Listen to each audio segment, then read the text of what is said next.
പറയുന്ന ഒരു കേസാണ്. ഞാൻ ഇന്നിപ്പോ എറണാകുളം വരെ പോയി. എറണാകുളത്ത് ചെന്ന് കഴിഞ്ഞപ്പോഴേക്കും എനിക്ക് ആകെപ്പാടെ 500 രൂപയുടെ പെട്രോളേ വന്നുള്ളൂ. എന്നാ ഒരു 4 ദിവസം കഴിഞ്ഞ് നിങ്ങൾ തന്നെ എറണാകുളത്തോട്ട് പോയി കഴിയുമ്പോൾ എനിക്ക് ഇന്നൊരു 600 700 രൂപയുടെ പെട്രോൾ വേണ്ടി വന്നു, അല്ലെങ്കിൽ ഒരു 1000 രൂപയുടെ പെട്രോൾ വേണ്ടി വന്നു എന്ന് പറയുന്ന ആൾക്കാരെ എനിക്കറിയാം. പക്ഷെ ശരിക്കും പറഞ്ഞാൽ അവിടെ എന്താണ് സംഭവിക്കുന്നത്? ഹായ്, നമസ്കാരം. ഞാൻ രാകേഷ് എം ജി ടിപ്സിലേക്ക് എല്ലാവർക്കും സ്വാഗതം. എല്ലാവരും സുഖമായിട്ടിരിക്കുന്നു വിശ്വസിക്കുന്നു. ഇന്നിപ്പോ ഞാൻ പറയാൻ പോകുന്ന ഒരു കാര്യം എന്ന് പറഞ്ഞാൽ പലരും സ്ഥിരമായിട്ട് ചോദിക്കുന്ന ഒരു ചോദ്യമാണ്. അതായത് എത്ര ഞാനിത് പറഞ്ഞു കൊടുത്താലും പിന്നെയും ചോദിക്കുന്ന ഒരു സ്ഥിരം ചോദ്യമാണ്, എന്റെ വാഹനത്തിന്റെ മൈലേജ് ഇല്ല രാകേഷേ. ഇതാണ് സ്ഥിരം ചോദ്യം. അപ്പൊ ഞാൻ പിന്നെയും എടുത്ത് റിപ്പീറ്റഡ് ആയിട്ട് ചോദിക്കും, ഓരോ സൊല്യൂഷൻസ് പറയും. അതിൽ മെയിൻ ആയിട്ട് ഞാൻ പറയുന്ന ഒരു സൊല്യൂഷൻ എല്ലാവർക്കും അറിയാം, ഫുൾ ടാങ്ക് ഫില്ല് ചെയ്യുന്ന ഒരു കാര്യം. പക്ഷെ പലരും ഇതിനകത്ത് പ്രാക്ടിക്കലി ചെയ്ത് നോക്കുന്ന ഒരു കാര്യം എന്താണെന്ന് ചോദിച്ചു കഴിഞ്ഞാൽ, ഒരു 6 ലിറ്റർ ഫ്യൂൽ അല്ലെങ്കിൽ ഒരു 7 ലിറ്റർ ഫ്യൂൽ അല്ലെങ്കിൽ ഒരു 10 ലിറ്റർ ഫ്യൂൽ ഫില്ല് ചെയ്യും. ഈ 10 ലിറ്റർ ഫില്ല് ചെയ്ത് കഴിഞ്ഞ് പിന്നെ ഒരു ബ്ലിങ്കിങ് വന്നു കഴിയുമ്പോഴത്തേക്കും പിന്നെയും കൊണ്ടുപോയി 10 ലിറ്റർ ഫ്യൂൽ ഫില്ല് ചെയ്യും. ശരിക്കും ഇതൊരു പ്രോപ്പർ ആയിട്ടുള്ള രീതിയാണോ എന്ന് ചോദിച്ചാൽ ഞാൻ ഒരിക്കലും റെക്കമെൻഡ് ചെയ്യത്തില്ല. കാരണം ഇങ്ങനെ ചെയ്ത് കഴിഞ്ഞാൽ പ്രോപ്പർ ആയിട്ട് ഫ്യൂൽ എഫിഷ്യൻസി അറിയാൻ പറ്റുമെന്ന് ഞാൻ സമ്മതിച്ചു കൊടുക്കത്തില്ല. എന്തുകൊണ്ടാന്ന് ചോദിച്ചു കഴിഞ്ഞാൽ ഈ ഫ്ലോട്ടിന്റെ ലെവൽ അങ്ങനെയാണ്. കാരണം നമ്മൾ വാഹനം ഓടിക്കുന്ന സമയത്ത് ചെറിയ കയറ്റം, ചെറിയ ഇറക്കം, ഗട്ടർ റോഡ്സ് കാര്യങ്ങളൊക്കെ നമ്മൾ താണ്ടിയാണ് പോകുന്നത്.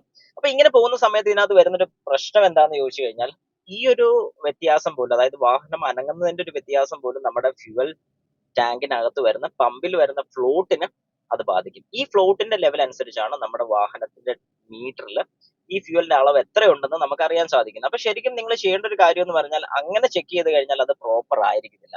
100% അത് പ്രോപ്പർ ആയിരിക്കത്തില്ല. നിങ്ങൾക്ക് പ്രോപ്പർ ആയിട്ട് ഫ്യൂൽ എഫിഷ്യൻസി അറിയണമെന്നുണ്ടെങ്കിൽ എപ്പോഴും ചെക്ക് ചെയ്യേണ്ട ആവശ്യമുള്ള സമയത്ത്, അതായത് എപ്പൊ നിങ്ങൾക്ക് അറിയണം ഫ്യൂൽ എഫിഷ്യൻസി എത്ര കിട്ടുന്നുണ്ടെന്ന് അറിയണം, ആ ഒരു സമയത്ത് മാത്രം ഒരു ലോങ് ഡ്രൈവ് പോവുക. ഇനി ലോങ് ഡ്രൈവ് പോകാൻ ഒക്കത്തില്ലെങ്കിൽ ഒന്ന് ഫുൾ ടാങ്ക് ഫില്ല് ചെയ്തിടുക. അതായത് ഫുൾ ടാങ്ക് എന്ന് പറഞ്ഞാൽ നെക്ക് ലെവൽ വരെ. ഞാൻ അതിന്റെ വീഡിയോ ചെയ്തിട്ടുണ്ട്. ആ വീഡിയോയുടെ ഏറ്റവും അവസാനം ഞാൻ ഇട്ടേക്കാം, നിങ്ങൾ ജസ്റ്റ് ഒന്ന് കണ്ടു നോക്കുക. അപ്പൊ ഇതിന്റെ കറക്റ്റ് രീതി എങ്ങനെയാണ് ഒരു ഫ്യൂൽ എഫിഷ്യൻസി കണ്ടുപിടിക്കുന്നതെന്ന് മനസ്സിലാവും. ഇത് എന്തുകൊണ്ട് ഞാൻ എടുത്തു പറയുന്നു, അല്ലെങ്കിൽ എടുത്തെടുത്ത് പറയുന്നതെന്ന് ചോദിച്ചു കഴിഞ്ഞാൽ, പലരും പറയുന്ന ഒരു കാര്യമാണ് സാമ്പത്തിക പ്രശ്നം, അതുകൊണ്ടാണ് ഫുൾ ടാങ്ക് ഫില്ല് ചെയ്യാൻ പറ്റാത്തത്. അതുകൊണ്ട് ഞാൻ ചെയ്യുന്ന രീതി എന്ന് പറഞ്ഞാൽ 500 രൂപയ്ക്ക് ഫ്യൂൽ ഫില്ല് ചെയ്യും. ബ്ലിങ്ക് ചെയ്യാൻ തുടങ്ങുന്ന സമയത്ത് പിന്നെയും കൊണ്ടുപോയി 500 രൂപയ്ക്ക് ഫ്യൂൽ ഫില്ല് ചെയ്യും. ജസ്റ്റ് ഇത്രയും ചിന്തിച്ചാൽ മതി. ഇപ്പൊ ഒരു ഗേജ് ഉള്ള ഒരു വാഹനം, ഇപ്പൊ ഇതിനൊരു ഫ്യൂൽ ഗേജ് ആണ് വരുന്നത്, നിങ്ങൾക്ക് കാണാൻ സാധിക്കും. ഇതിന് ബ്ലിങ്കിങ്ങോ ഡിജിറ്റൽ അല്ല, അനലോഗ് ആണ് വരുന്നത്. അപ്പൊ ഈ അനലോഗ് വരുന്ന മോഡൽസിനും പലരും ചെയ്യുന്നതെന്ന് പറഞ്ഞാൽ വാർണിംഗ് ലൈറ്റ് കത്തുമ്പോൾ ഫില്ല് ചെയ്യും. ഈ വാർണിംഗ് ലൈറ്റ് കത്തുന്ന സിറ്റുവേഷൻ മാറിക്കൊണ്ടിരിക്കും. ചിലപ്പോൾ നിങ്ങൾ നല്ലൊരു കയറ്റം കയറിക്കൊണ്ടിരിക്കുന്ന സമയത്ത് ഈ വാർണിംഗ് ലൈറ്റ് കാണിക്കും. തിരിച്ചൊരു ഇറക്കം ഇറങ്ങി കഴിയുമ്പോൾ വാർണിംഗ് ലൈറ്റ് മാറും. അത് മാറിക്കൊണ്ടേയിരിക്കും. അപ്പൊ അതുകൊണ്ട് ശരിക്കും പറഞ്ഞാൽ ഒരു കാരണവശാലും ഞാൻ അത് റെക്കമെൻഡ് ചെയ്തില്ല. എപ്പോഴും നല്ലൊരു രീതി, അല്ലെങ്കിൽ നിങ്ങൾക്ക് ചെയ്യാൻ പറ്റുന്ന കറക്റ്റ് ഒരു കാര്യം എന്ന് പറഞ്ഞു കഴിഞ്ഞാൽ, ഫുൾ ടാങ്ക് ഫില്ല് ചെയ്ത് കഴിഞ്ഞാൽ കൃത്യമായിട്ടുള്ള മൈലേജ്, നിങ്ങളുടെ വാഹനത്തിന് കിട്ടുന്ന കൃത്യമായിട്ടുള്ള മൈലേജ് അറിയാൻ സാധിക്കും. വേറെ അഡീഷണൽ ആയിട്ട് ഒറ്റ കാര്യം നിങ്ങൾ ചെയ്യരുതെന്ന് ഞാൻ പറയത്തുള്ളൂ. സർവീസ് പ്രോപ്പർ ആയിട്ട് ചെയ്യുക. അതിനകത്ത് വേണ്ട കാര്യങ്ങൾ, അതായത് air filter, fuel filter, spark plug, engine oil ഒരു മെയിൻ ഘടകം തന്നെയാണ്.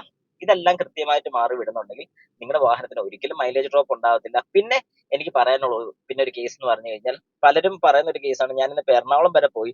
എറണാകുളത്ത് ചെന്ന് കഴിഞ്ഞപ്പോഴേക്കും എനിക്ക് ആകെപ്പാടെ 500 രൂപയുടെ പെട്രോളേ വന്നുള്ളൂ. എന്നാൽ ഒരു 4 ദിവസം കഴിഞ്ഞ് നിങ്ങൾ തന്നെ എറണാകുളത്തോട്ട് പോയി കഴിയുമ്പോൾ എനിക്ക് ഇന്നൊരു 600 700 രൂപയുടെ പെട്രോൾ വേണ്ടി വന്നു, അല്ലെങ്കിൽ ഒരു 1000 രൂപയുടെ പെട്രോൾ വേണ്ടി വന്നു എന്ന് പറയുന്ന ആൾക്കാരെ എനിക്കറിയാം. പക്ഷെ ശരിക്കും പറഞ്ഞാൽ അവിടെ എന്താണ് സംഭവിക്കുന്നത് ചോദിച്ചു കഴിഞ്ഞാൽ, നമ്മൾ ഓടിക്കുന്ന രീതിയിൽ പലരും ചിന്തിക്കുന്ന ഒരു കാര്യം, നമ്മൾ വാഹനം സ്റ്റാർട്ട് ചെയ്ത് അവിടെ ചെല്ലുന്ന രീതിയെ ചിന്തിക്കുന്നുള്ളൂ. ഇതിനിടയ്ക്ക് ബ്ലോക്ക് കൂടുതലാണെങ്കിൽ, ഒരു ബ്ലോക്കിൽ കുറെ നേരം നമ്മൾ വാഹനം സ്റ്റോപ്പ് ചെയ്ത് നിർത്തേണ്ടി വരുന്നുണ്ട്. അതായത് ഐഡിങ്ങിലായിരിക്കും നമ്മൾ സ്റ്റോപ്പ് ചെയ്ത് നിർത്തുന്നത്, വാഹനം സ്റ്റാർട്ടഡ് ആയിരിക്കും, ഫ്യൂൽ കൺസ്യൂം ചെയ്തുകൊണ്ടേയിരിക്കും. ഇങ്ങനെ വരികയാണെങ്കിൽ ഉറപ്പായിട്ടും നിങ്ങളുടെ വാഹനത്തിന്റെ ഫ്യൂൽ എഫിഷ്യൻസി കുറയുന്നതായിരിക്കും. അതും കൂടെ നിങ്ങൾ ഉറപ്പായിട്ടും മനസ്സിലാക്കി വെക്കുക.